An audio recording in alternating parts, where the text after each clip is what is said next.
కార్తీక మాసం పురస్కరించుకొని కార్తీక శోభ చిత్రాన్ని ఒక వినూత్నంగా వేశాను. శివునికి కార్తీక మాసం పవిత్ర మాసం, ఎంతో ప్రీతికరమైన మాసం.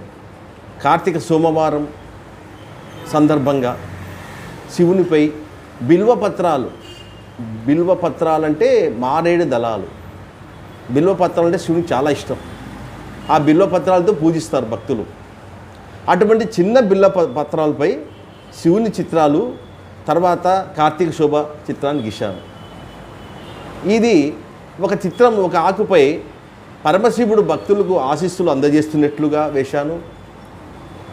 అదేవిధంగా రెండో పత్రంపై 12 జ్యోతిర్లింగాలు, 12 అంటే 12 జ్యోతిర్లింగాలు. ఈ 12 జ్యోతిర్లింగాలు మన భారతదేశంలో ఉన్నాయి. అంటే మధ్యప్రదేశ్, మహారాష్ట్ర, తమిళనాడు, ఇలా మన ఆంధ్రప్రదేశ్లో కూడా ఉన్నాయి. శ్రీశైలం మల్లికార్జున జ్యోతిర్లింగం కూడా ఉంది. ఈ జ్యోతిర్లింగాలన్నీ మనము ఈ ఆకులన్నీ 12 జ్యోతిర్లింగాలు వేశాను. ఇవి మహాశక్తివంతమైనవి, పవిత్రమైనవి. ఎందుకంటే శివుని లింగ రూపంలో పూజిస్తాం కాబట్టి ఆ లింగాలన్నీ ఎంతో పవిత్రమైనవి. ఆ తర్వాత మూడో పత్రంపై ప్రకృతి దృశ్యాలు, శివుని ఆలయము, నది స్నానం చేస్తున్నట్లు భక్తులు, స్త్రీలు, వనితలు కార్తీక దీపాలు వదులుతున్నట్లు ఈ చిత్రం చూపించాను. మొత్తము ఈ చిత్రం వేయడానికి ఇది వాటర్ కలర్స్లో వేశాను.